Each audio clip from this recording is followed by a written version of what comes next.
Recording in progress.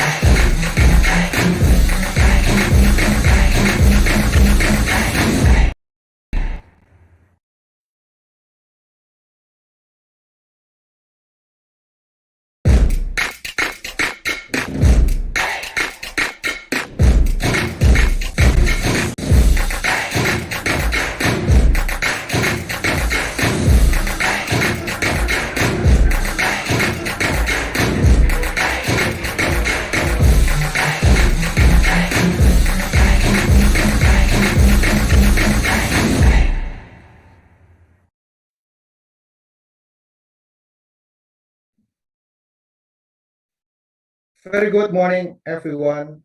Good afternoon, wherever you are. It is such a pleasure for me. My name is Ibrahim Khalurahman. I am a senior economist at Indonesia Financial Group (IFG) in Jakarta, as well as a lecturer of digital economics at the Faculty of Economics and Business, University of Indonesia. We know that cross-border data flows are an increasingly essential element of international trade. Data flows not only support trade in goods, making production and distribution more effective and less costly, but also it will be stimulating and becoming vehicle for trading digital services across borders. As trade in global digital services has been increasingly and dramatically skyrocketing in recent years, we are very happy to host you here to be discussing the topic related to digitalization, data governance, and cross-border data flows. There are many interesting lineup in this seminar today, but to start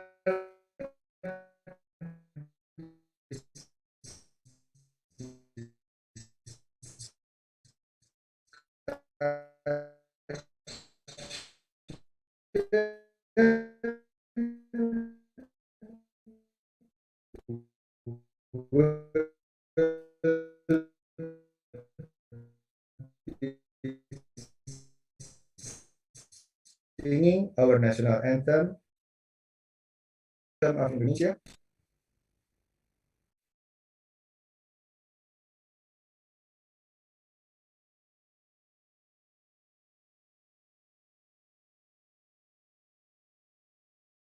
Please, organizer, our national anthem Indonesia Raya.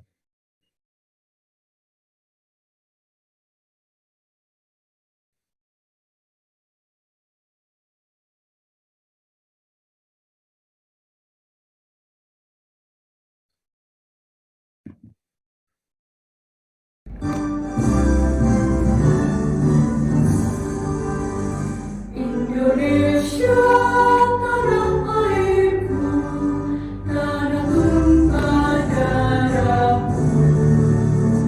Di sanalah aku berdiri, cari pandu ibuku.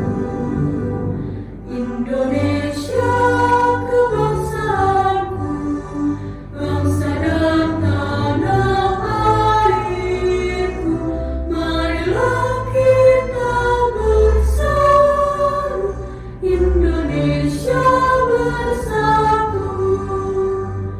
Hiduplah tanahku, hiduplah negeriku, bangsaku, rakyatku semuanya. Bangunlah jiwanya, bangunlah badannya, untuk Indonesia Raya. Indonesia Raya, merdeka, merdeka, tanahku, negeriku yang kucinta. Indonesia Raya, merdeka, merdeka, hiduplah Indonesia Raya. Indonesia Raya, merdeka, merdeka, tanahku, negeriku yang kucinta. Indonesia Raya, merdeka, merdeka, hiduplah Indonesia Raya.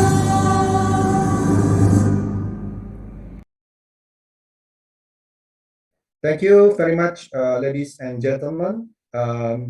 Next, we'll move to the next agenda, the opening remarks that will be given by Professor Suhono Harso Supangkat, Professor Suhono is head of Smart City and Community Innovation Center, Bandung Institute of Technology. And Professor Suhono will be delivering the opening remark for this event. Please, Professor Suhono. Please,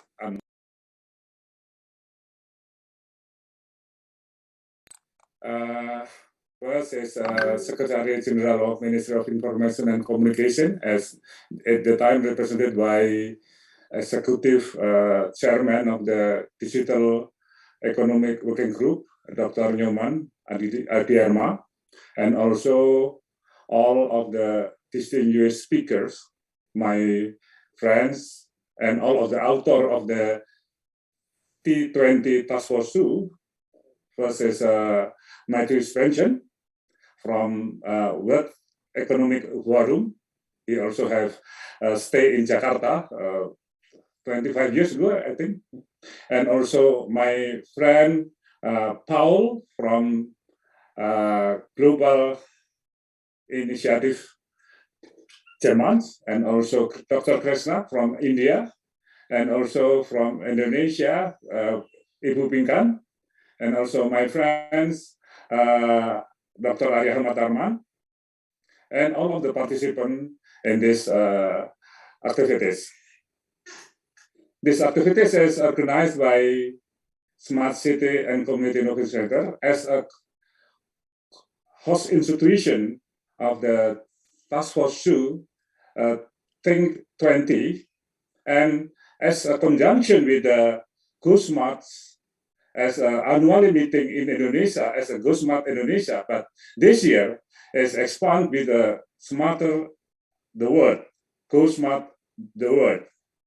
And Task Force 2 is a part of the Think 20 with focus in meaningful digital connectivity, cybersecurity, and empowerment. There are 9 policy areas that will be discussed in the Task Force 2, start from meaningful digital connectivity, datafication, digital transformation, smart city, smart village, also AI and ethics, digital literacy, cybersecurity, and also international collaboration. This moment we discuss about the data governance, digital governance, and also cross-border flow in data challenges. How this session will be summarized as one of our recommendation for the T20, G20 in the future meeting. Thank you for all the participants and also all of the supporting organization. Thank you. Wassalamualaikum warahmatullahi wabarakatuh. Waalaikumsalam warahmatullahi wabarakatuh. Thank you very much, Pak Professor Suhono, for opening remark on this event. Next, we'll move to the next speech by Dr. Nyoman Adiarna, Director of Digital Economy, Ministry of Communication and Informatics. Dr. Nyoman Adiarna is currently Director of Digital Economy, Director General of Informatics Application of Aptika, Kominfo. Dr. Adiarna earned his PhD from Korea Advanced Institute of Science and Technology, Republic Korea in 2012, and he will remarks on this event. Please, Bapak Nyoman Adiarna, time is yours.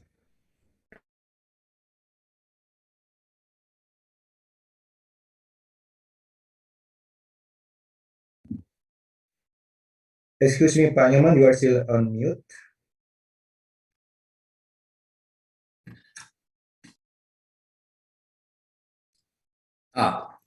Thank you.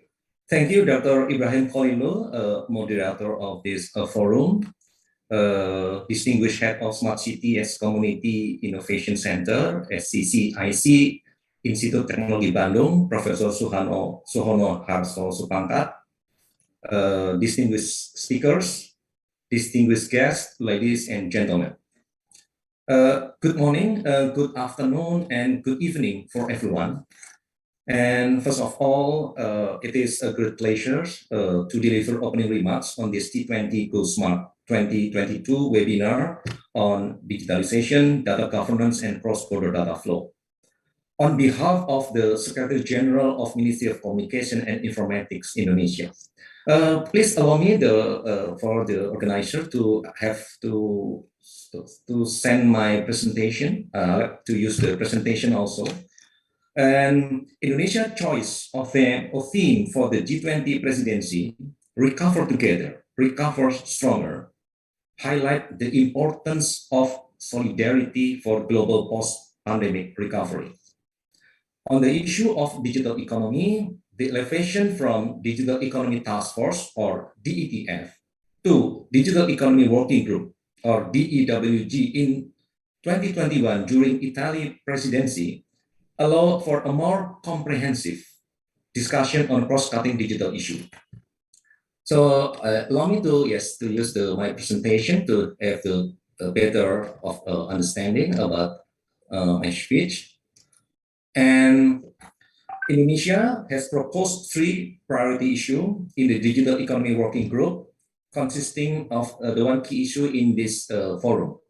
First, as connectivity and post-COVID recovery, that means advance in digital connectivity should include this not only a discussion of physical network connectivity, but also social interconnectivity of people in the digital realm. Therefore, discussion the human connectivity aspect in the digital connectivity is very important to ensure the digital entrepreneurs receive benefit from the development of this digital infrastructure. And then the second one, digital talent and digital literacy. The second key priority issue is basically moving forward to better bridge the digital skill gap. Indonesia proposed the formulation of G20 toolkit for measuring digital literacy and digital skill in this priority issue. And last one, it is the most contentious, of course, data free flow with trust and cross-border data flow. Data is not only the source of all human activity, but our present and future will depend on how data can be used. The discussion on data in international forums signify greater attention and commitment to data discussion, including shared understanding of cross-border data flow. And this slide I will also mention, also show the expected outcome of the the priority agenda. And distinguished guests, ladies and gentlemen, the issue on data free flow with trust or cross-border data flow has been discussed since Japan presidency 2019 in Osaka. The term DFFT or data free flow with trust has been agreed for the first time in Japan and included in Osaka Declaration. So in the G20, DFFT is more preferred term to instead of cross-border data flow. The G20 presidency in Indonesia acknowledged the preceding discussion of data free flow with trust during the G20 Japan presidency and G20 Saudi Arabia presidency. So we can see in this picture, almost since the Japan presidency, we always have an agenda on cross-border data flow and data free flow with trust. And as well as during G20 Italy presidency, which laid the foundation of identification of commonalities, complementarities, and element for convergence between existing regulatory approach. Data free flow with trust and cross-border data flow are crucial for the global digital economy development.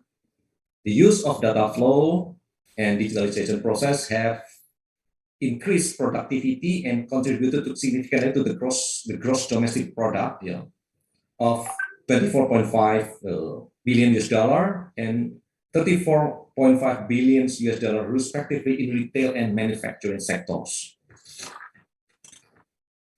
And every 10% increase in bilateral digital connectivity contribute to over 3.1% of growth in trade and services. But we may need to have a balanced perspective between economic and social perspective, such as security, sovereignty, and other social issues. Distinguished guests and ladies and gentlemen, Indonesia's position is to facilitate the exchange view of the cross-border data flow issue, including in the G20 DEWG. First, discussion on for definition of trust, highlighting the commonalities from the diverse understanding of the common values, named fairness, lawfulness, transparency, and reciprocity. We also, as well as fostering future interoperability and other operational practice of cross-border data flow. While we also addressing the challenges such as those related to privacy, data protection, security, and intellectual property rights. And lastly, distinguished guests, ladies and gentlemen, during our leadership on G20, we are anticipating some concern in conducting the discussion on the FFT. As I mentioned, this is one of the most contentious. Actually, not every country in the G20 members are supporting the discussion on this issue. And there are some concern, some following concern. In the light of development of nuance of digital economy, some countries may seek greater room to retain their preferred domestic regulatory framework. Some countries worry that binding multilateral agreement will shrink space for domestic policy. Some actors are competing to shape. Actors can be private, can be government, competing to shape the direction of the global data governance. Some countries have not formulated policy aligned with the idea of the FFT. And finally, some countries, especially those for contending stance and interest on the issue of CBDF, may reciprocate over Indonesian proposal this year. And I think those are some key issues I would like to highlight related to data governance and data free flow with trust during G20 DEWG Indonesia presidency.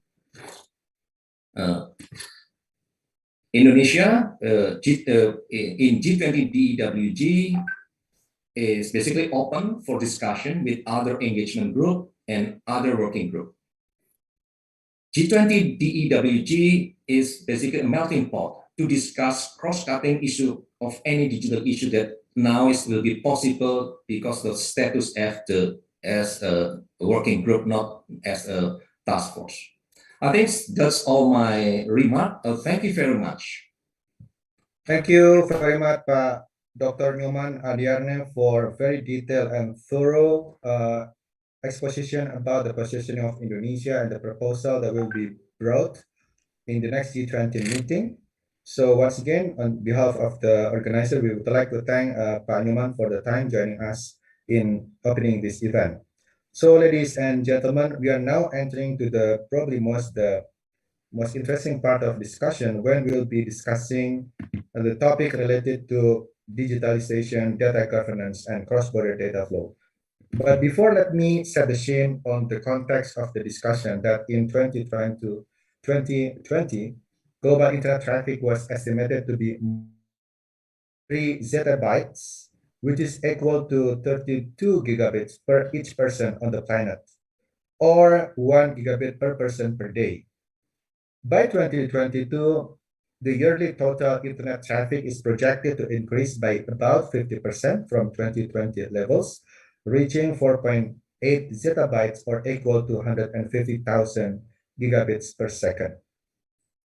For the country like Indonesia or other developing countries, the growing of digital economy has been benefiting a lot by the cross-border data flow across countries, so that we can see a boosting in the economic growth thanks to the emergence of digital economy.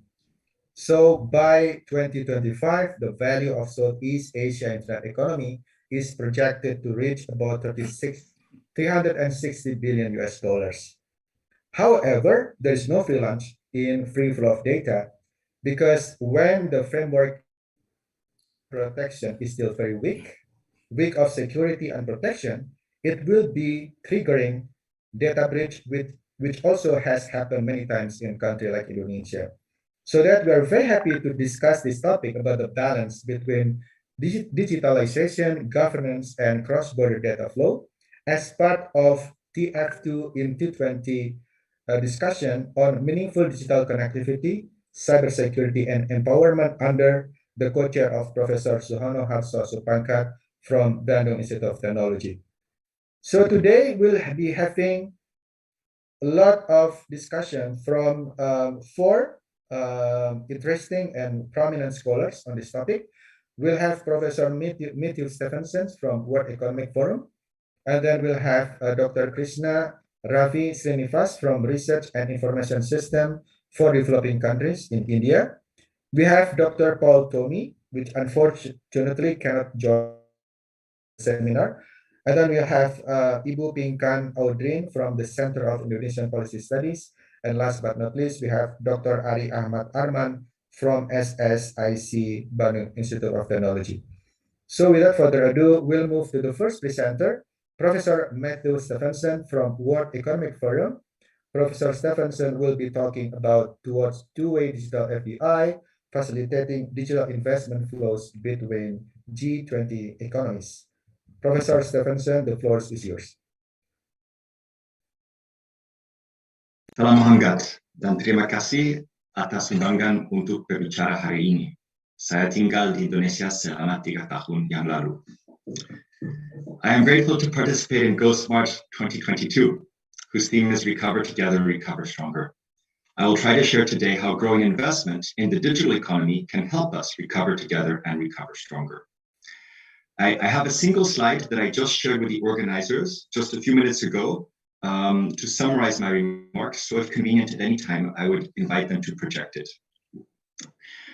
Now, there is broad consensus that digital transformation has brought forward by years after COVID and is permeating nearly all economic sectors and functions.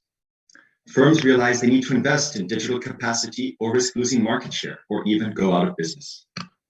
Some of these investments will be cross-border, and in other words, part of foreign direct investment.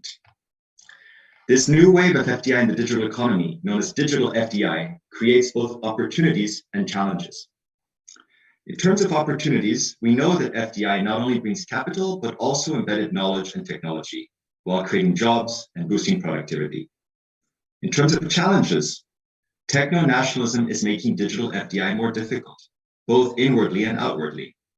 Policymakers may be reluctant for their firms to offshore too much technology, and simultaneously reluctant to accept mergers and acquisitions in high-tech sectors.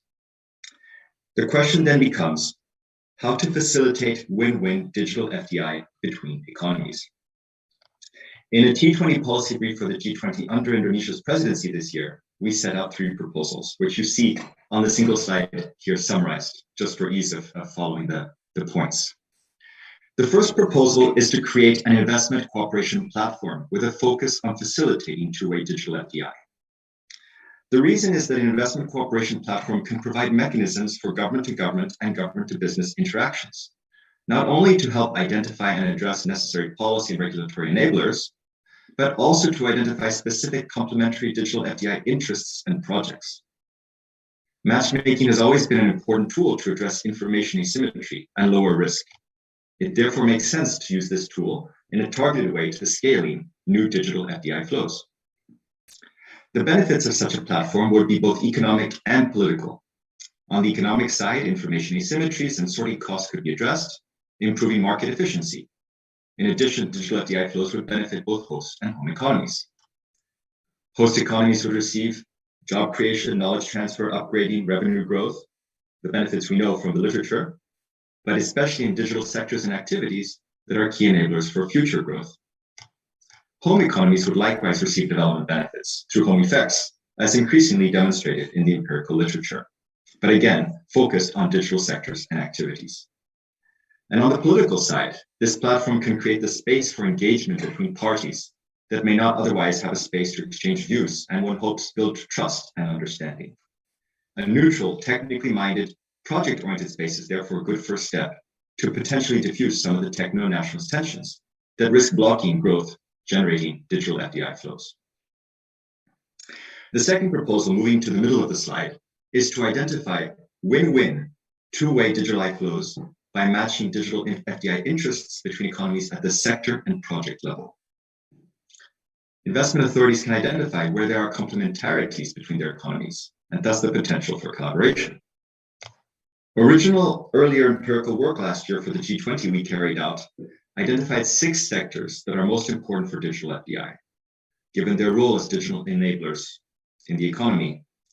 2 of the 6 sectors can be considered structural digital enablers: communications and software and IT services, meaning they cut across the economy and enable other sectors and other activities.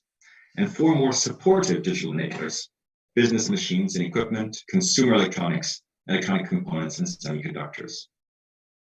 So this earlier work provides a strong starting point for structuring the work of the investment cooperation platform.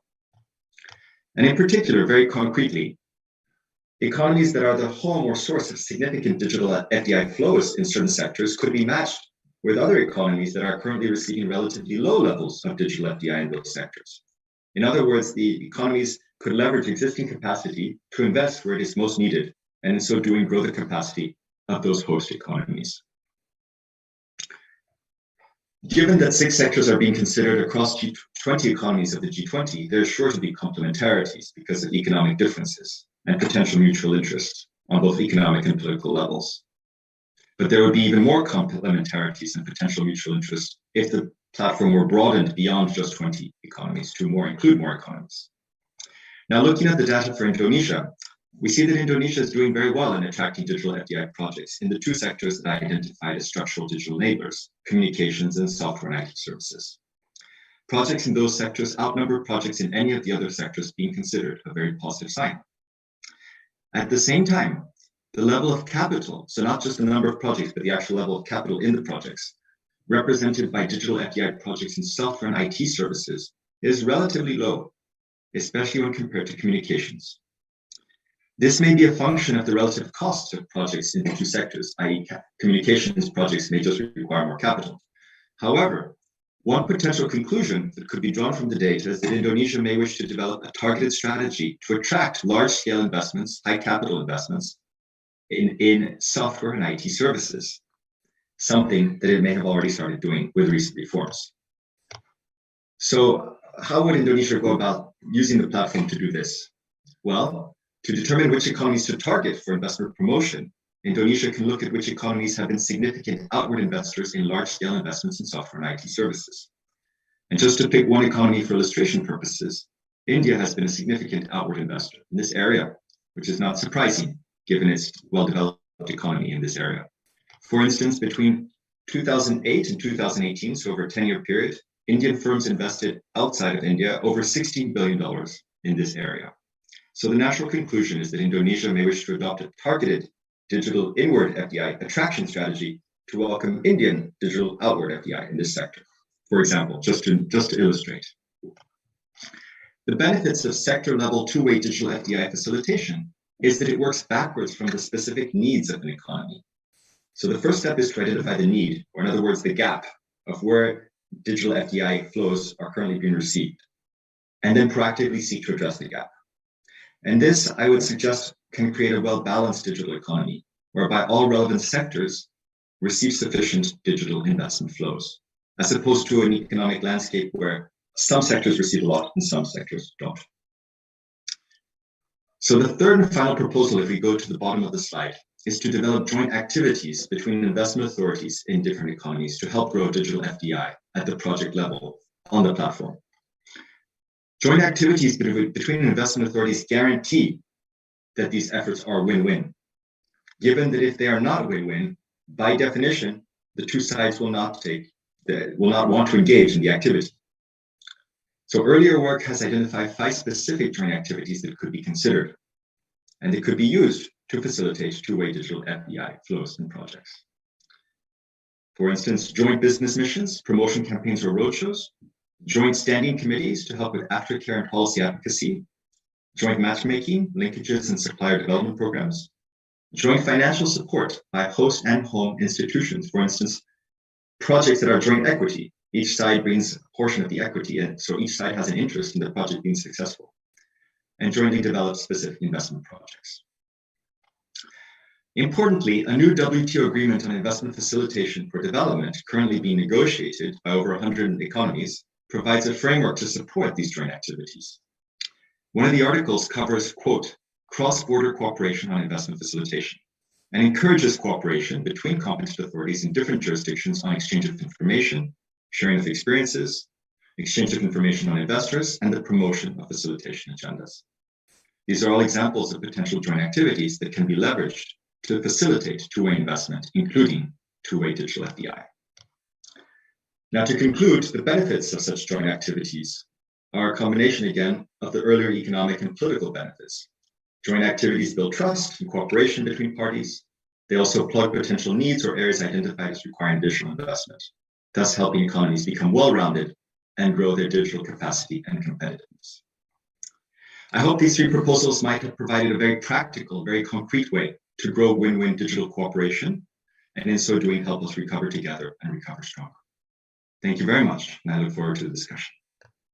Thank you very much, Professor Stephenson, for the proposal. It's very interesting proposal to ensure that data flows may be giving equal benefits to all countries, if the presentation, so that it might need some more coordination between countries. I'll come back with some question I have noted. Professor Stephenson, later on this discussion, I'll come back to you with some questions. But before that, let's move to the second presenter. We'll have after this Dr. Krishna Ravi Srinivas. He is a research and information system. He's representing research and information system for developing countries, or RIS.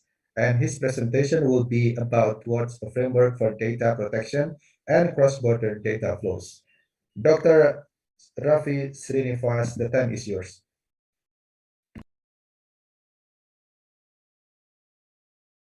Excuse me, you are still mute, Dr. Ravi. Yeah.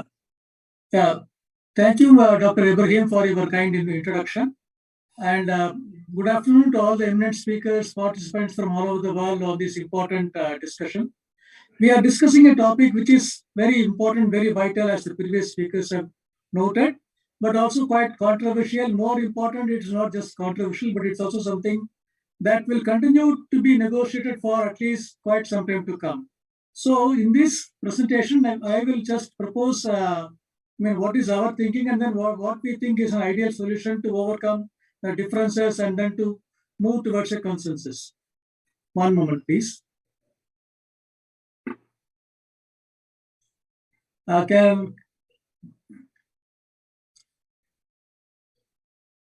not able to load my presentation. Can someone do it? Can I, sir, please help?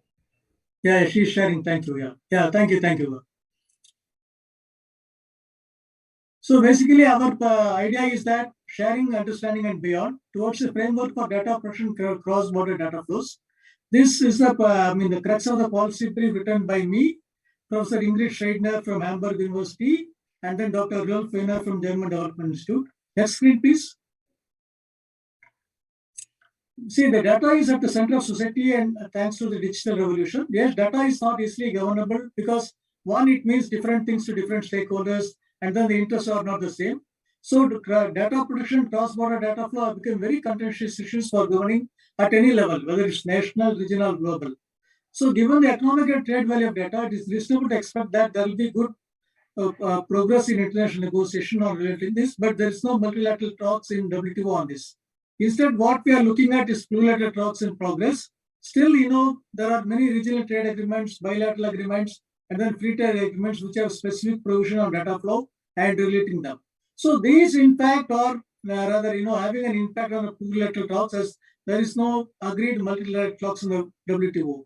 So this has resulted in a very fragmented approach and lack of clarity on dealing with data, because countries deal with different partners on based on different assumptions and then different norms. So there is no uniformity across RTAs or VTAs, even if the countries are parties to the same. And data sovereignty is promoted as an approach that ensures the control and use of data rests with the country, and then it is argued that this approach is better for using data for development and ensure that the consumers and data generated interests are protected. So data sovereignty, as it has been pointed out, is also part of the techno-nationalism discourse. Next slide, please. Next. So these different approaches are resulting in more fragmentation, and harmonization is nowhere near. But the question is not just fragmentation, because there are fundamental differences in approaches as well as rational justification. So this results in approach A versus approach B. But then there are more than two approaches. Countries that try to balance multiple interests so face pressure from economic superpowers like EU and USA. G20, for example, has proposed free data flow, and data flow with trust is another area that has become popular since the Japan G20.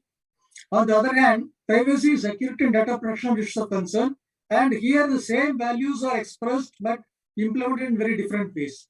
For example, while privacy is acknowledged as an important value, its importance in regulation and analysis varies. So there is no uniform consensus on what is meant by privacy and then how to regulate it. For example, between USA and EU, while they both talk that privacy is very important, the regulation varies widely, and then we all know that EU has got GPDR, whereas USA has got a very fragmented approach towards regulation of privacy and data. Next slide, please. Among G20 countries, there is no uniformity in principle, nor they have agreed any shared values. Data localization is preferred by some countries, which are in favor of either unrestricted or data restriction with some limited restrictions. So, but the problem is posing that as data localization, the free data flow is not going to help. We have to understand the policy orientation and why this is preferred. But whether data localization is the best option and can the objectives of data localization can be met with other measures without resorting to data localization as the only option is an important issue. Similarly, free data flow and ideal options for all countries, irrespective of level of development, is a questionable assumption. Although data flow with trust is suggested, we are yet to see the full-scale implementation of that in many countries, which means that countries understand what is meant by data flow with trust, but that understanding is very different. So the fragmented approach within G20 is not surprising. Fragmented regime complexes, multiple and conduct frameworks are becoming the norm. We are not moving towards harmonization nor convergence anywhere near. So the paradox is that while we disagree on fundamental principles, the value and volume of data is increasing day by day. Next slide, please. Is there a way out? Yes, there is a way out. First, we need to understand that in international negotiations, such polarized assumptions and unpredictable differences are not new. For example, in the GATT negotiations in the late 90s, late 80s and early 90s, there were a whole lot of differences, unbridgeable differences for forming the trade regime.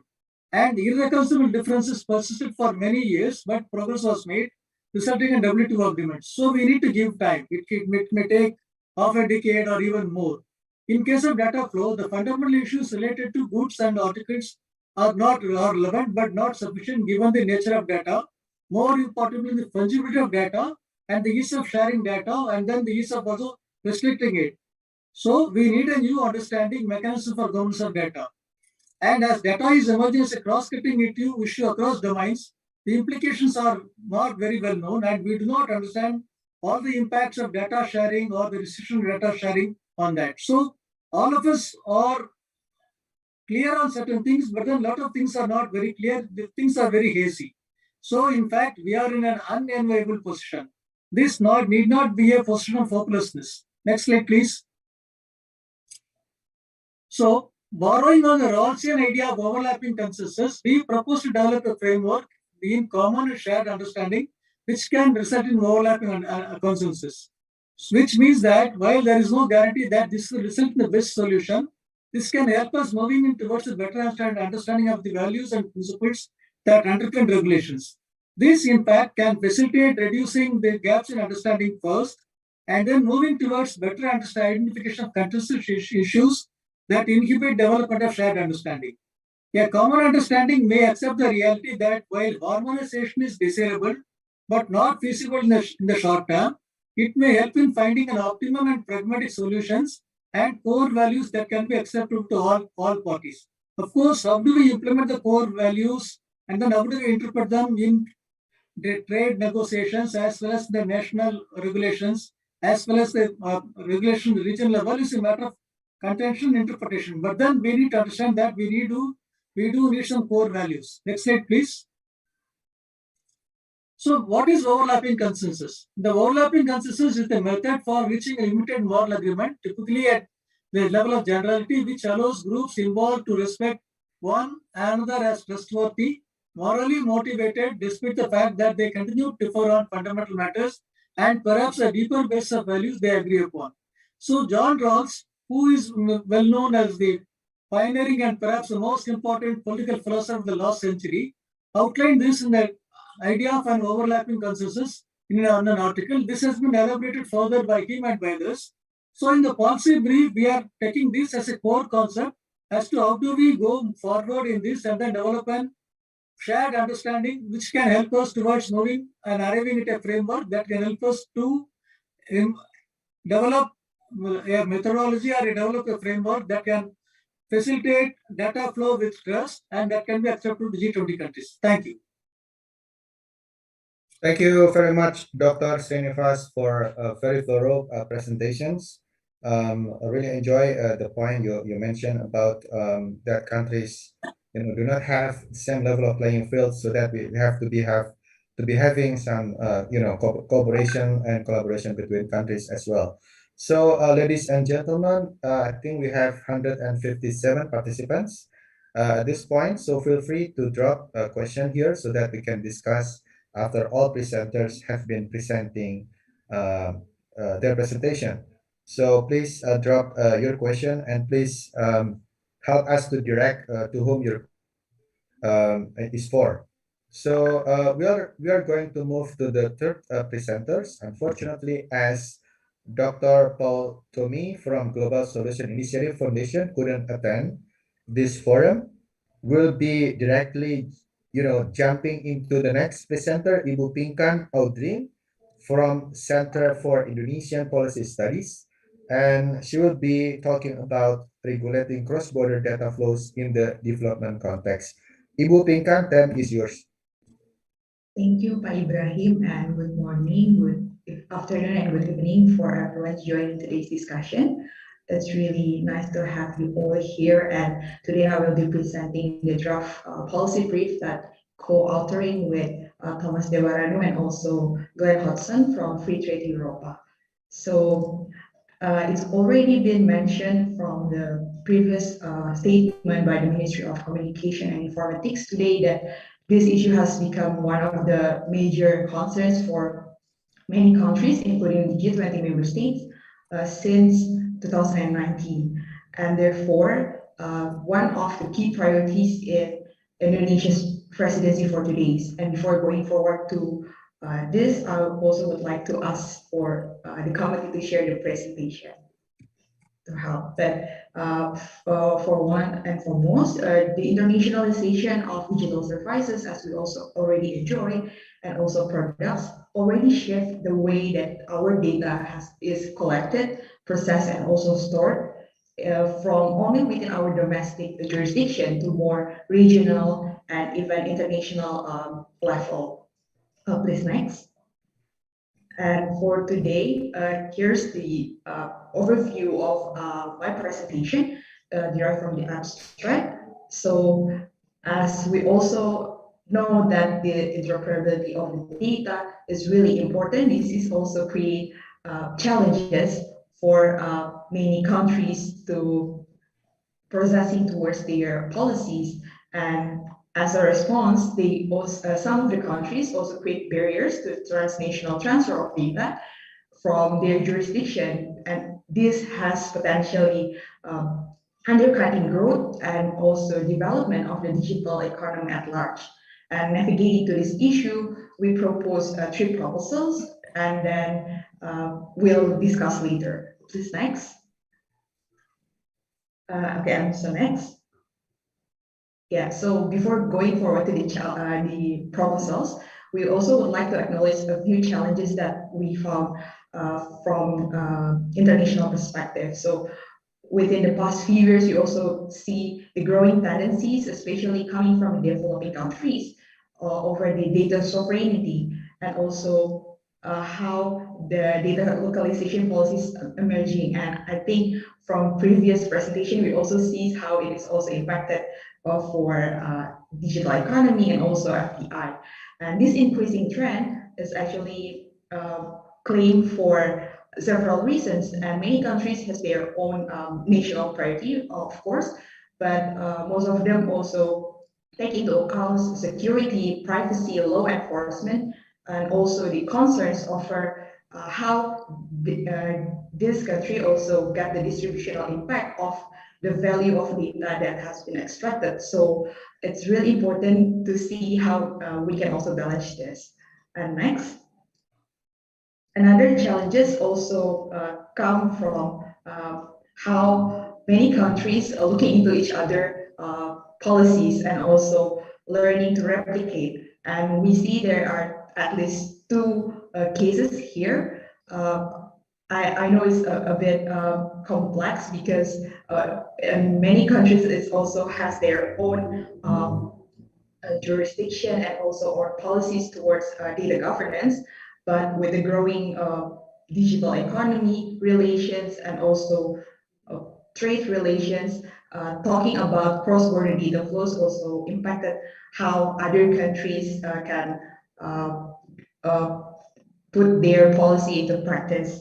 And for the case of India, there are few legislations that require mandates for data processors to also keep broadly defined sensitive personal data, and these also included in their personal data protection bill that this process of data for few sectors like financial sector, health data, official identifier, and sex life and sensitive data also allows the government to add more category that is mandated to be to not be transferred.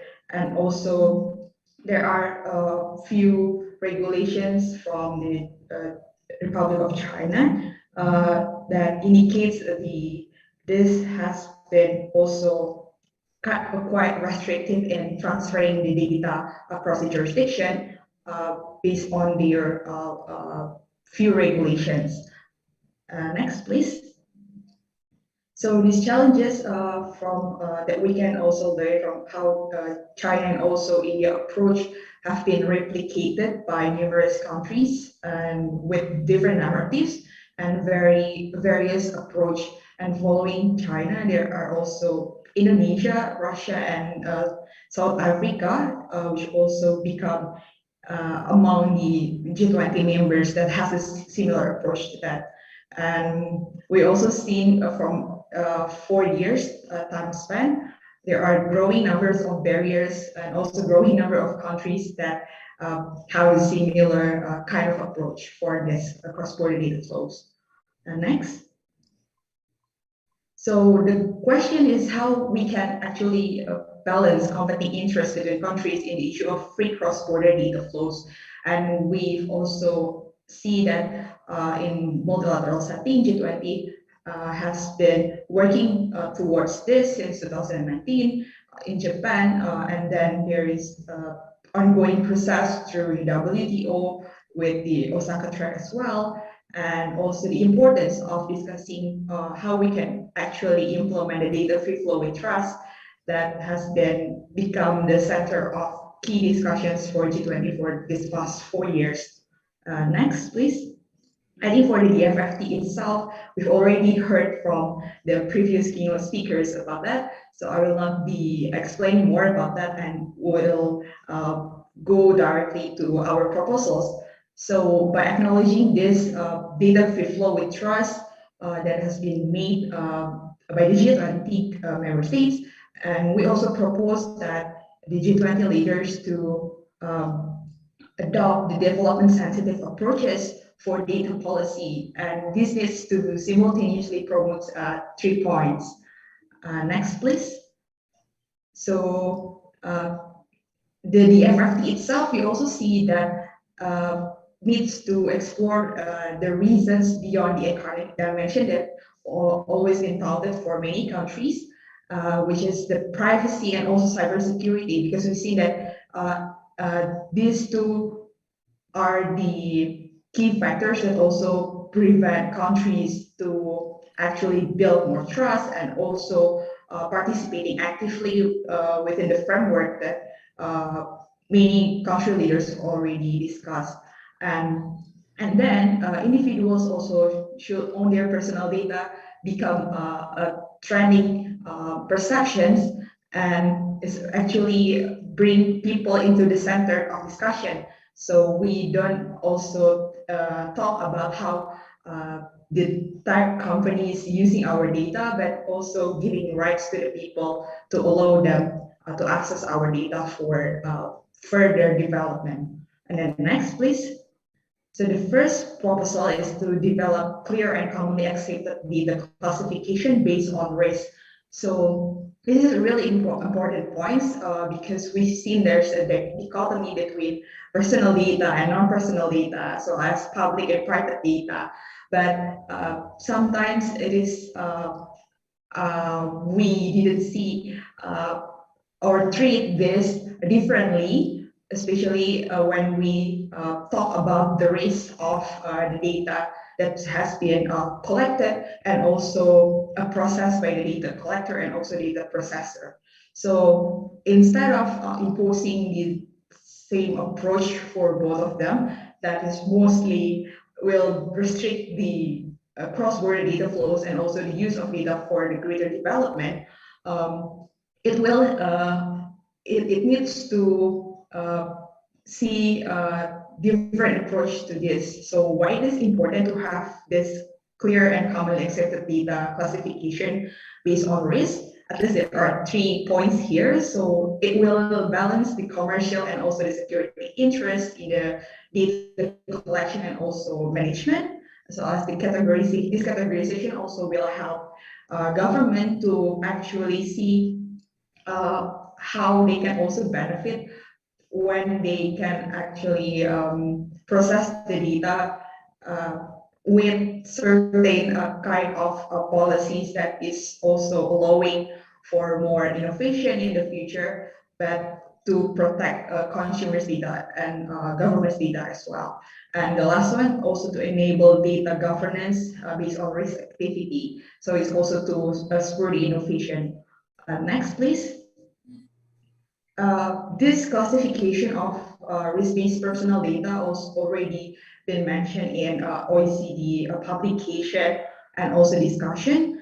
And from this 5 classifications, we actually can see that the aggregated data can be processed towards a more meaningful way instead of the specific kind of data. So there's potential for reaping the benefits from it.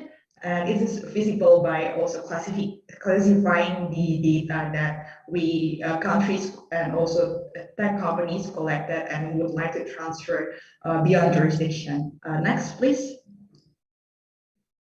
Yeah, and then regarding data collectors and all controllers, sorry, and processors, we also see there's like a growing examples like the using of cookies and also how to measure their website performance while also protecting or respecting the individual privacies to actually better targeting the needs of the people as well and helping them to get the things for their interests as well. And we also see another example from the National Institute of Standards and Technology that can also be implemented for how we can deal it with the public sector data. Next, please. And then the second proposal is about the developing frameworks for accountable data practice through data protection law and plurilateral agreements. And this is also important for the interoperability of data because the absence of a data protection law will also hamper the development for digital economy and also for ensuring the consumer protection in this digital era. So data protection law need to be encouraged to be expedite for the discussion and also to actually pass for national level. And also when we already have that in our country, we need to implement that and also see how it can also helping us to reap benefits. And beyond the data protection law, there's also plurilateral agreements in cross-border data flows. We've seen APEC cross-border privacy rule system model, and then in the regional level also the EU standard contractual clauses for international data transfer. In Southeast Asia, there is ASEAN model contractual clauses for cross-border data flows, and recently we've seen that the APEC CBPR become more institutionalized to be the global CBPR forum that has been recently established by 7 APEC member states. And I think this is also one of the key developments that really important for cross-border data flow and how G20 countries can also see this for the future discussion and future engagement with other countries beyond the G20 member states to promote about cross-border data flows. Next, please. Next again, please. Next again, please. Yeah, and then the last one is our proposal is to have the research and discussion on the economic value of data under the development locus. So for this, it is really important to underline how the data flows also enable innovation and contribute to the overall development agenda. We've seen there is an ambitious goal that we have at the moment with the 2030 global goals. And UNDP also recently published a publication on how cross-border data flows will help in many sectors like public health sectors, and then also agriculture sectors, economy sectors that will be benefit from the interoperability of data in development sectors. So in going forward with this, firstly, free data flows also create an environment for innovation. And by acknowledging this, we can also encourage national cooperation with other countries, international cooperation with other countries to facilitate in data exchange and also services across wide ranges of development sectors by utilizing the data. And the next, please. And to underline how this free flow of data and also innovation can contribute to the overall development agenda, we actually see there are 3 points here. So by creating the environment itself for the innovation and key to global digital infrastructure across many countries and facilitating new products and services across development sectors and increased number of the smartphone users, or I can also say that it's a technological adoption by the citizen as a gateway to host new products and also services in digital era. Next, please. So in conclusion, despite many numerous concerns regarding this cross-border data flows and also the controversy discussion, the countries also needs to adopting the data free flow with trust, and the discussion in G20 will be really important to navigate future direction. And by encouraging the FFT, the development context also requires to minimize the risk of privacy and security as it entails with the cross-border data flows. I think that's all from me today. Thank you.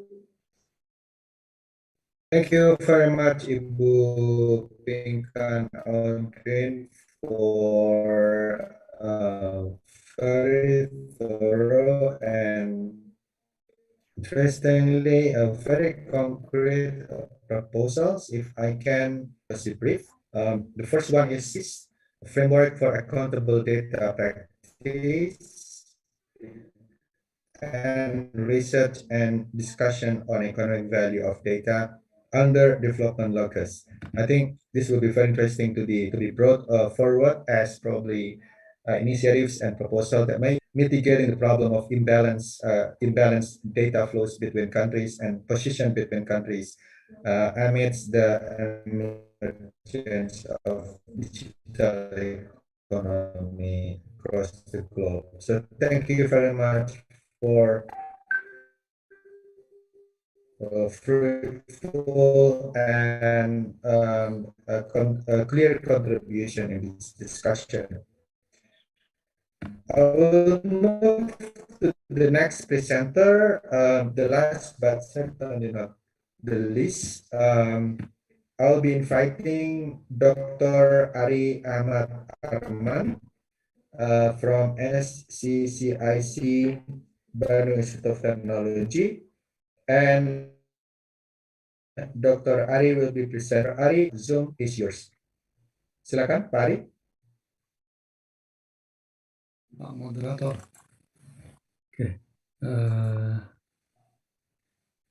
Okay. Ladies and gentlemen, can you see my slide? Yes, we can, Pak. Yeah. Okay. Okay, I will start my presentations. Yeah. Digital governance challenges. Yeah. So I will talk about shifting from traditional governance. I want to say that, and now become something that we can call it digital governance.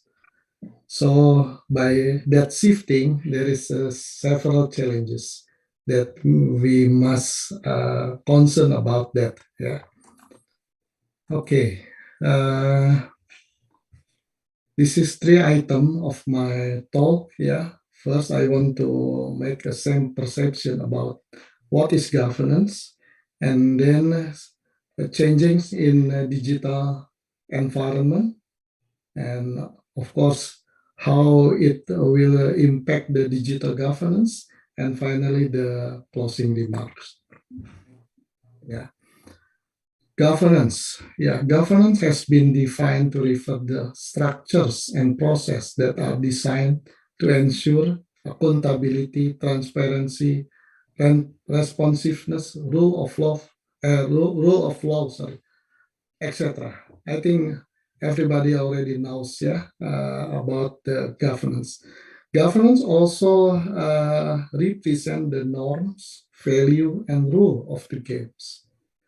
And finally, also governance related to something like exercise of authority of power, implementing the authority of power by the government.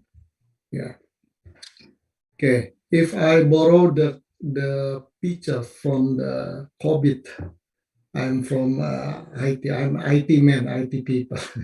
Usually use COVID as a reference for IT governance. There is a good pictures describe what is the difference between governance and management. Yeah, governance give directions to the management, and management will run the managerial process. Yeah, life cycle of management, and finally have a result. And then the governance layer will monitor. Is the result same with the directions that give to the management? Yeah, evaluate it. So that is the principle of governance. So governance not running the practical activities, but how to reach the directions. Yeah.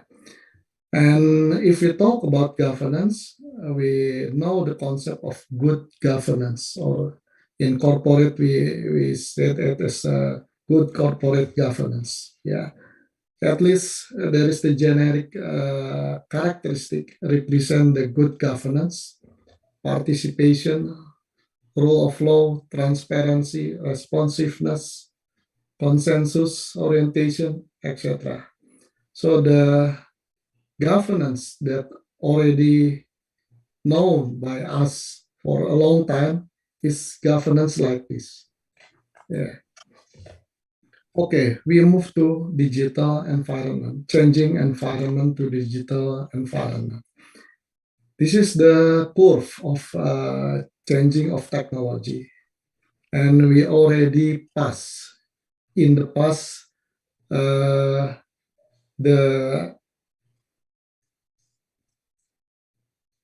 apa ya, belokan tuh dalam bahasa Inggris. The point, the point that growing fast to up situations, And now, by the time, very short time, we face a new invention, new technology, etc. So today, we live in the situations, in the environment that I can say it's fully digital environment. Starting from the past actually, since computers using in the business in the world, in 1950 around that, and then today we have next generation digital technology, artificial intelligence, Internet of Things, cloud computing, etc. So we cannot escape from that technology. Okay, next curve. I think it's very interesting curve. We have a technology changing by the time. This is exponential curve.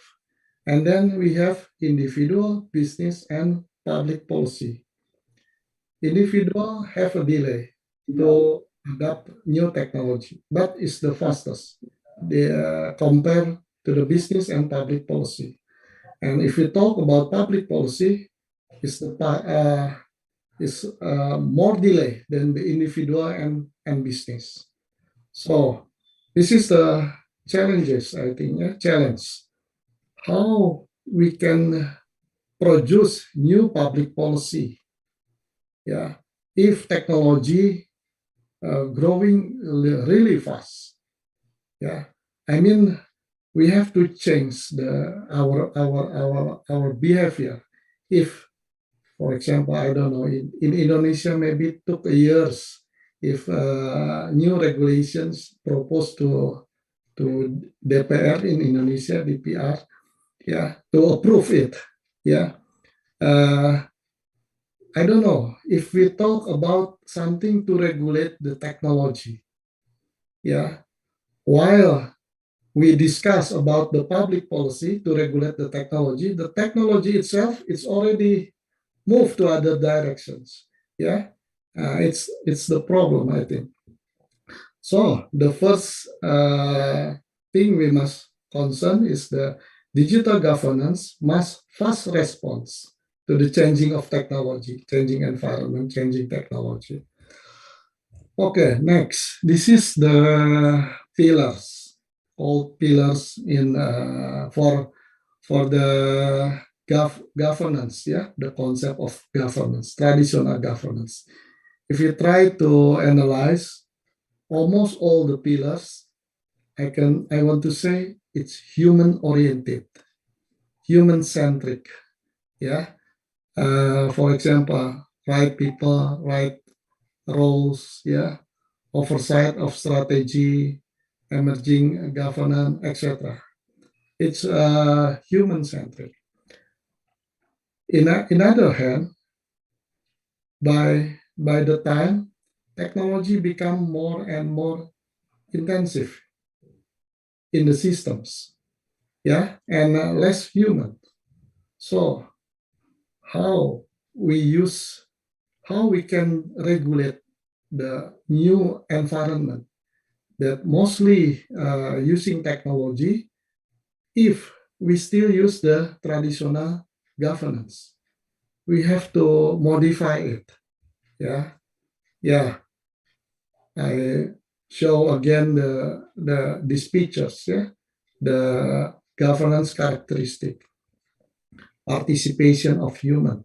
I think it's now it's less human, not participation of human, but participation or using of technology.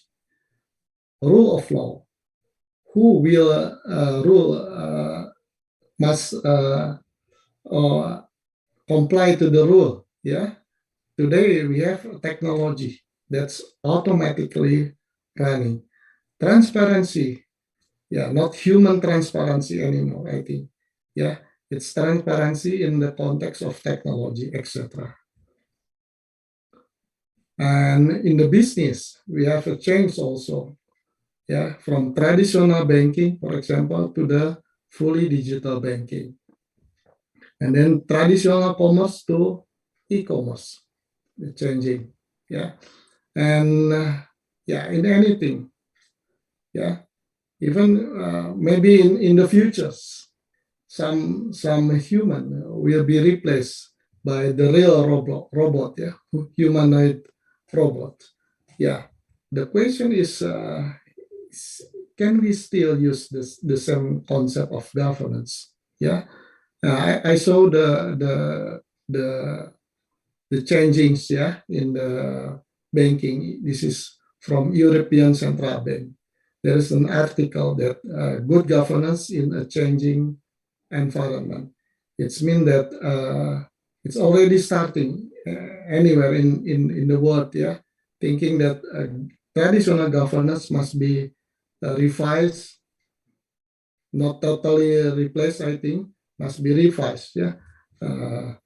And today we use artificial intelligence that may replace some system, some work, not only as a supporting technology, but I think replacing technology for something, yeah.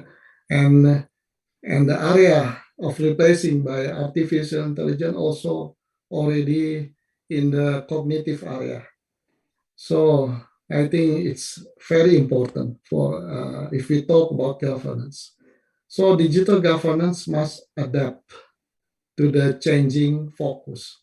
I mean, focus from the human-centric to the technology-centric. Yeah. Some of the object that must be governed is hidden in very large volume of borderless data. Yeah. If we talk about data today, it's another challenge of governance. Yeah. Because there are really huge volume of data today, and most of data cannot be seen by human, yeah, cannot be analyzed by human, because too much data that must be analyzed. Yeah, so we need technology, another technology to see the data, to see the transaction, etc. Yeah. So again, the governance is very important. Yeah. Data governance is one of the most challenging in digital governance. Yeah. I think not only the technology itself, but another side, even it's related to technology, data. Data has one important side. Yeah. If we talk about the futures of governance. And then if we talk about digital transformations, I want to show my perceptions. Yeah, some source of digital transformation said that applying digital technology can be divided into three categories. First, digitizations only change the dimension of data to digitals. Yeah. Digitalizations is applying technology to improve existing business process, so it can be performed better. Yeah, and finally today we heard about digital transformation. It's actually it's business transformations by adopting new technology. So the business itself is transformed. Yeah, one of them is the applying technology very intensive, so human will be decreased in the technology. Even human will have a role in other new area. Yeah, but for the existing process, it will be replaced by technology. And if we talk about governance from that perspective, I want to say in the past, we have human-intensive environment. So we use traditional governance. Yeah. In the middle, we have EX era, e-business, e-government, etc. Yeah, we have still human, almost the same human, but anything will be better performance because human supporting by technology. And then we start to have IT governance and data governance beside the traditional human governance, said like that. Yeah. Today we still in the middle IT. Yeah. In many company still must have IT governance. Yeah, must have data governance. Also, they have corporate governance. How about the futures? When technology become very, very dominant, yeah, I think we need governance, of course, but the focus not to manage to govern people anymore. Yeah, the portion of people will be decreased, and we have the technology portions, and also we have the data portion that also must be governed. So that's my perception about the futures of governance. And we still need maybe IT governance and data governance for very specific technology and data aspects. Yeah. And this is about how to execute the governance process. Yeah. For example, in the banking, it's already developed for years. Yeah, the regulation of central bank, for example, how to regulate the banks. Yeah, it's already used the technology. So it's developed something called regulatory technology, RegTech, and supervisory technology, SupTech. Yeah, that applying technology for the process of the governance. Yeah, so the fourth point is digital governance must apply technology in governance process activities. Yeah, for example, if we talk about data, how we will govern the data, big data, by human. Yeah, it should be by technology also. Yeah. Okay, this is the last slide. Digital governance must be fast respond to the changing environment. Digital governance must adapt to the changing focus. Yeah, change from human intensive environment to technology and data intensive environment. Data governance is one of most challenging in digital governance. And finally, digital governance must apply technology in governance process initiative. Okay, that's my presentation. Thank you. Thank you very much, Dr. Ari, for very interesting angle of presentation. Different to other presenters, Dr. Ari, gives some little bit introspection on the role of data in the sense of how digital governance may be benefiting from the current digitalization, which is very interesting. Ladies and gentlemen, and all participants in this seminar, now we are entering to the question and answer session. I would like to kindly ask all participants, if you have some question, please drop your question in the chat box. And I would like to ask all presenters, could you please prepare your pen, your ballpoint, because I will read through all the questions for each of you, and then you will be giving your response, not by question by question, because it will be taking a lot of time, but rather to summarize from the whole questions directed to you, because some of you get many more questions than others. So if can Can it be executed that way, Ibu Pinkan, Pak Matthew? Agree with the proposal because there are a lot of questions, so you'll be given 5 minutes to summarize the response based on all questions directed to you. Of course, whatever you prefer, with pleasure. Yeah, Okay, thank you very much. So I will start with a question for Dr. Srinivas, Krishna Srinivas. There are two questions. Would you please to write down those?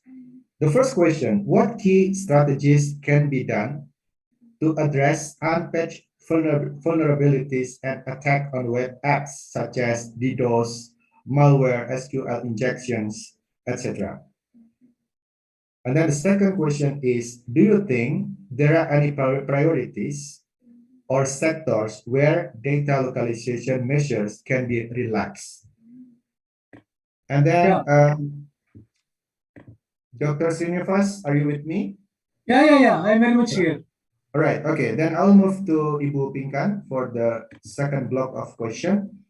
The question for Ibu Pinkan, do you believe nations like Indonesia and India, which have yet to adopt national data protection legislation, should wait a few more years until they sign a treaty or other multilateral framework before enacting their own data protection law?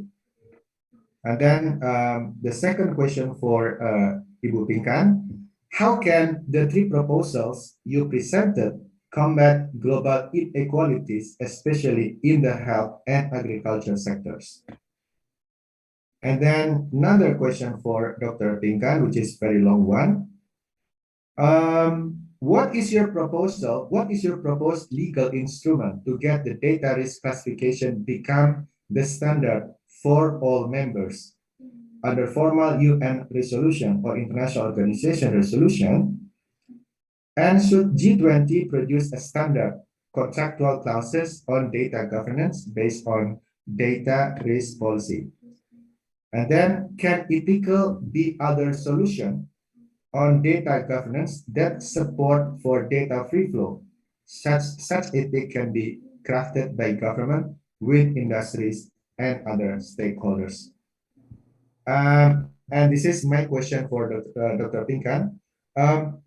With regards to data localization, we are also witnessing that the backward industry of data center is still very limited in Indonesia, so that businesses are predominantly store the data in neighboring countries like Singapore.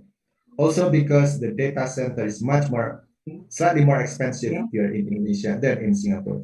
So what is the solution so that data flow can be managed in your proposal? Because we don't have. Can you correct after that?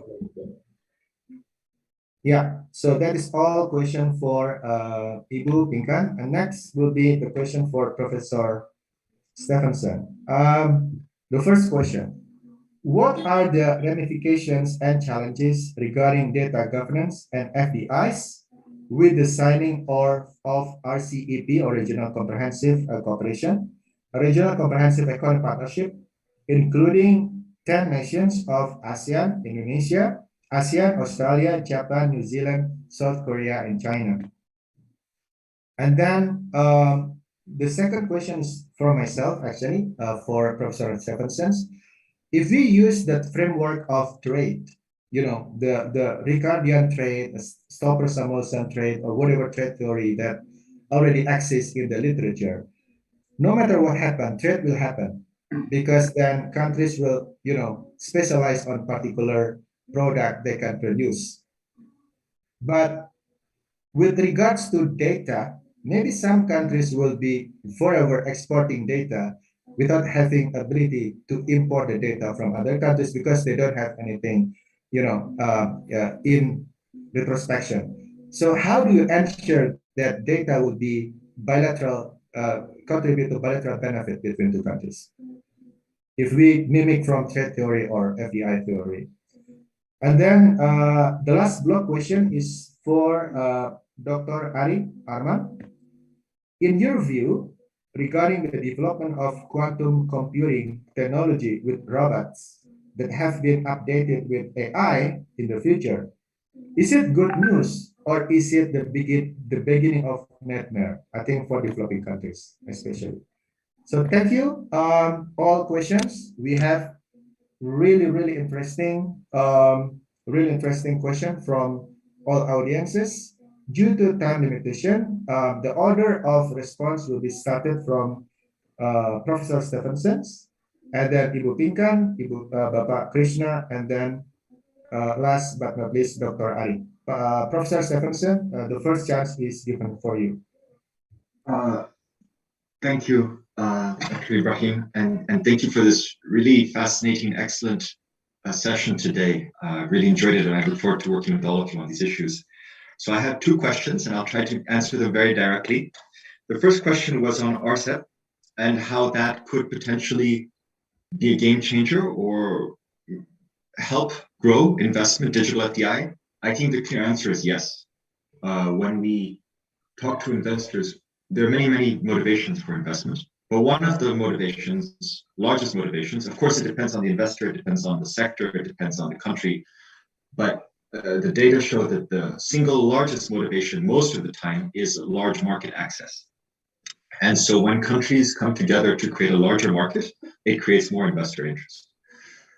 At the same time, what is needed is the interoperability between the different economies, so that these pieces actually form one larger market in practice, not just on paper. And I think that's the goal of RCEP. And therefore, I would imagine that investors will be more interested in investing in the region. The second question is about data and how to ensure that it is not one way but two way. And it's an excellent question. You made the example of trade, and I thought that was very innovative. I will answer your question, I hope, in the sense that, from my understanding, the more data, the better. When it comes to processes, when it comes to analysis, you need large amounts to draw the right conclusions. I mean, when we think of AI and we think of other analytical models, we know that the larger the data pool, the better the outcome of this new technology. And so I would imagine that on the basis of that there's a desire on the corporate level, on the technological level, for more data to flow.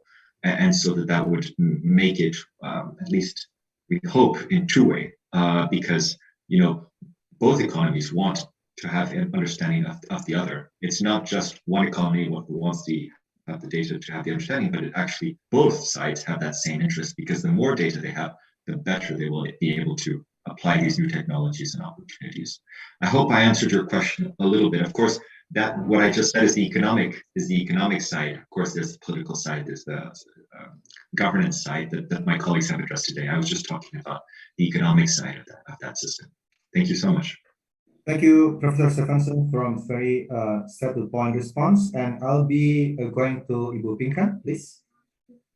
And thank you, Pak Ibrahim, and also for this questions. It's really interesting to see how many participants also interested with the cross-border data flow, shows by the 5 questions that I take for today. So regarding the national legislation for personal data protections, in this case for India and also Indonesia, that's currently being discussed at national level, I think more free trade agreement and also international trade relations with other countries that is also incorporated about digital trade, also should encourage them to expedite the discussion and also pace the bill into law soon, because it will also benefit for the national digital economy for both countries and also for international setting. And then regarding the 3 proposals, whether it will also help the healthcare and also agricultural sectors, I think the point of our proposal here is to build how to implement the FFT into action, that in the long run, it hopefully can also help many sectors, including these 2, to also gain more benefits from exchanging data from one country to another country in solving emerging issues, like for recently with the COVID pandemic, we also see how many countries can exchange information, and in the future, we can also see there might be another threat that is more in international setting instead of national setting. That's why it's really important to have a framework for the cross-border data flows and avoiding another challenges and also mitigate the risk of it. And then related to the legal instrument for cross-border data flow, where it should be another contractual clauses posed by the G20, I think that could be one of the considerations, but it's not the only one, because now we also see how the APEC CDPR become one of a global forum or aiming to be a global forum, although from the member states that are joining recently, it's not covering all continents, mostly from the United States and then also Asian countries, where we also miss the European countries, but we also see that the European countries also have the EU GDPR. And it's really interesting how G20 can also see this as a developing discussion about cross-border data flows and how actually to going forward and maybe merging or going to more collaborative way. So we will have a multilateral framework for this, whether it will be under G20 or by joining to the global CBPR forum. So it's one thing to be considered. And about the ethical solutions, I think it's really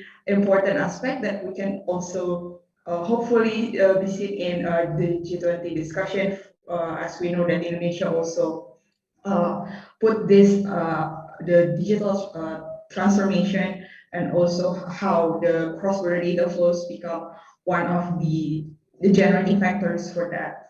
And by putting people at the center with the ethical perspective also needed to balance the economic and also security aspects. And then for the last one, as with data localization at a location like data center, it's very expensive, and also we see that the infrastructure is really needed to also process that. But I think that if we would like to have a cross-border data flow to be in place, we are not only relying on ourselves, but we can also cooperate with other countries to host for these data centers.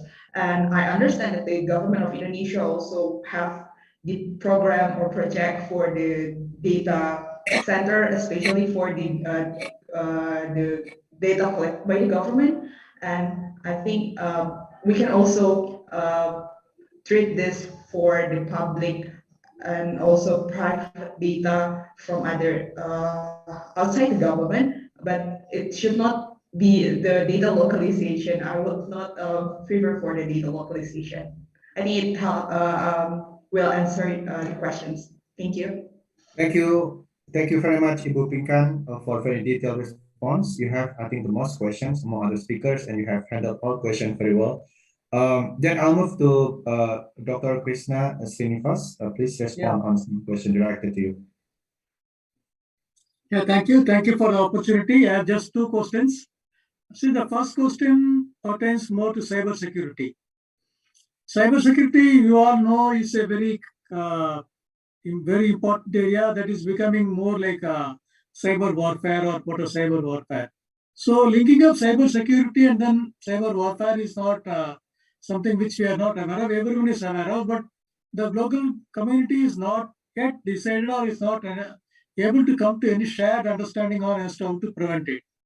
Particularly when the state actors themselves do not directly engage in cyber warfare, I mean, using the cybersecurity vulnerabilities, but engage through non-state actors or non-state actors who in turn, do it as for the name of their own, but for somebody else. So it's a very technical question for a simple reason.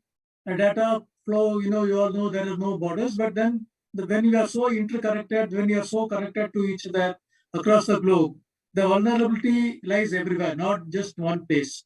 So however technologically advanced you are still vulnerable.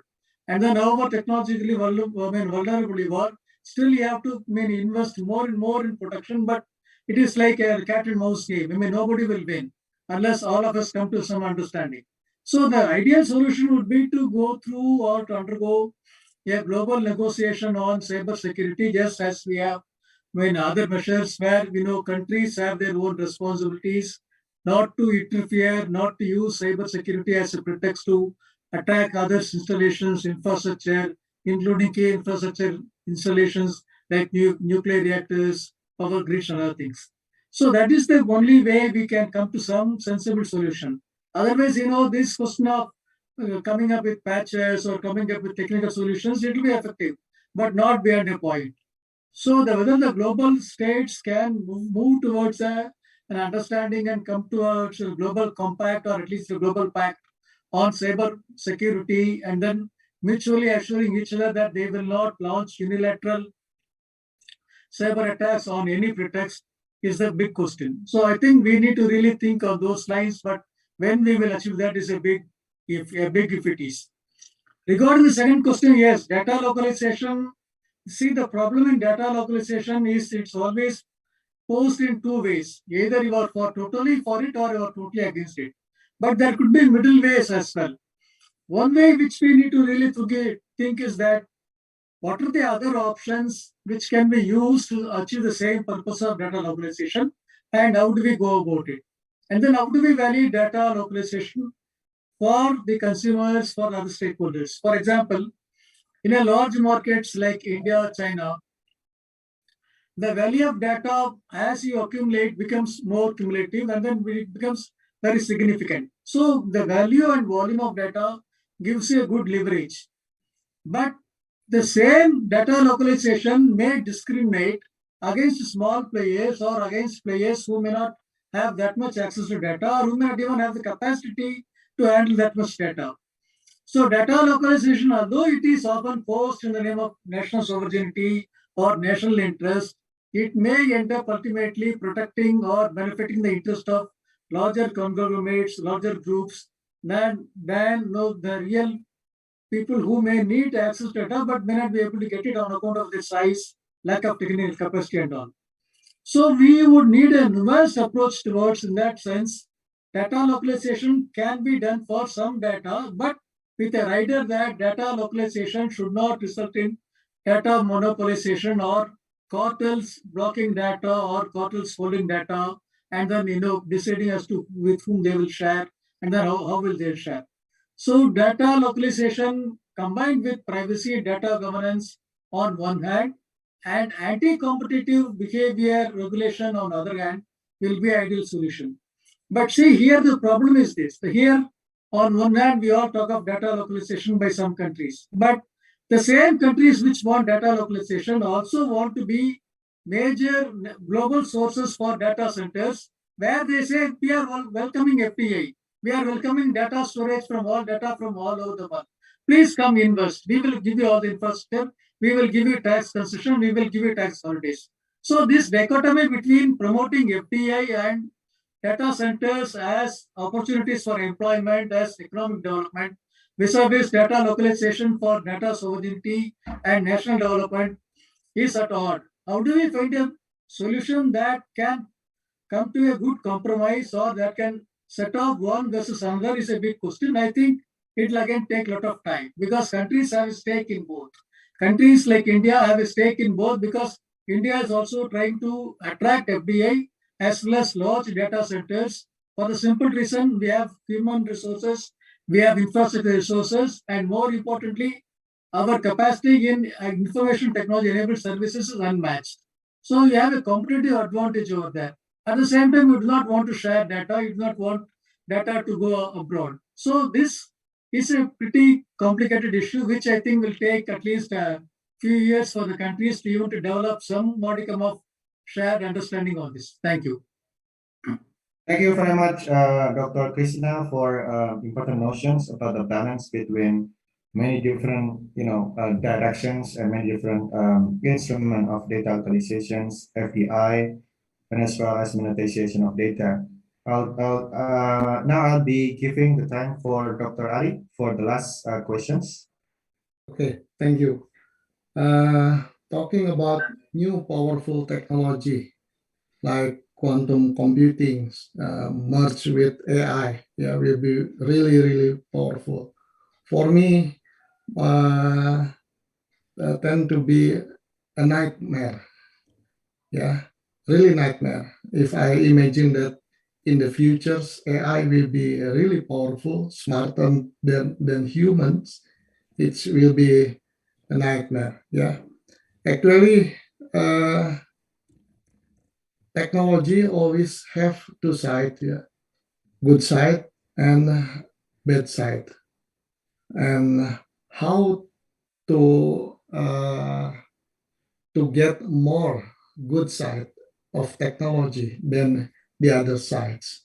I think if we talk about country large scale applying technology, large scale adopting technology, it's depend on the country leaders.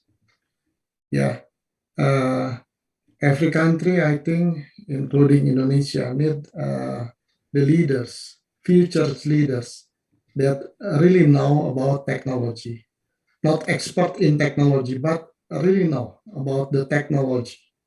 Because in the futures, everything will be technology based. I cannot imagine if a big country like Indonesia, it's led by uh, the one or the collecting of people that actually don't know exactly about technology. So again, for me, it's nightmare. Yeah. Thank you, Pak.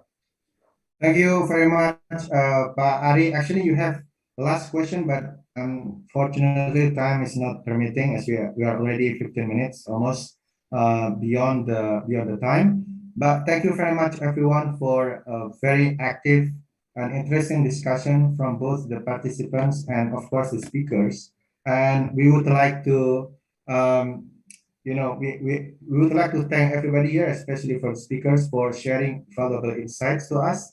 Also, we would like to thank 150 participants who are joining us from the beginning until towards the end of this forum. I don't want to try to summarize because there are a lot of information, a lot of knowledge for myself as well, and I think for everybody. But at least probably I can summarize 2 points here. From the positive side, the more data, the more possibility for everybody to enjoy the benefits of technology. And for this, the data flows will contribute to the change of the landscape of other sectors, for instance, on trade and foreign direct investment. However, in the other side of the coin, the framework of cross-border data flow is important so that it is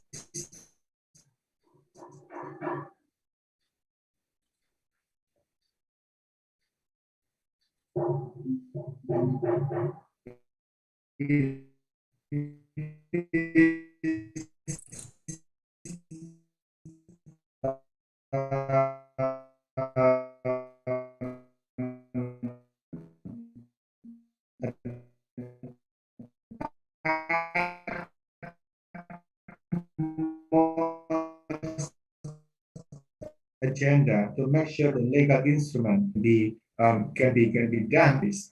And this is also important as one of the working so that the collaboration is needed as a way of multilateral data center require good compromise and balance. So I would like to excuse myself for everybody as now I'm already in the mid of the village in East Java. So if have some notion that internet connection is a little bit unstable, it just reflects the current digital divide still happening in Indonesia, so that better connection is still not available for everybody, including myself. Is currently in the small village in small city in East Java. So thank you very much for all participations, and we hope to see you in the next event of T20 program, especially on this task force on data. We believe that in the future we can recover together, recover stronger. So thank you very much and have a good weekend. Thank you. Thank you. Thank you, everyone. Oh, and apologize. Sorry. We have to have a photo session together. Sorry. We have to have photo session together. So please, organizer, Panitia, can you please organize a photo session for everybody before leaving? Okay, we will take some photos. So the first take, maybe 1, 2, and 3. Okay, second photos. 1, 2, 3. Okay, maybe the last one. 1, 2, 3. Thank you very much. Thank you very much, everyone. And I would Thank you, like to greet you in Ibrahim, advance. thank you. Happy Eid Mubarak, mohon maaf lahir batin, and we see you in the next occasion. Terima kasih Pak Prof. Suwono Ya, for the time. Thank you. indikatornya everybody. nanti Selamat kita berpuasa. bahas ya Pak. Baik Pak, Pak, dilaksanakan nanti Pak Suwono. kita consider. Thank you very much Pak Suwono. Thank you.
Recording stopped.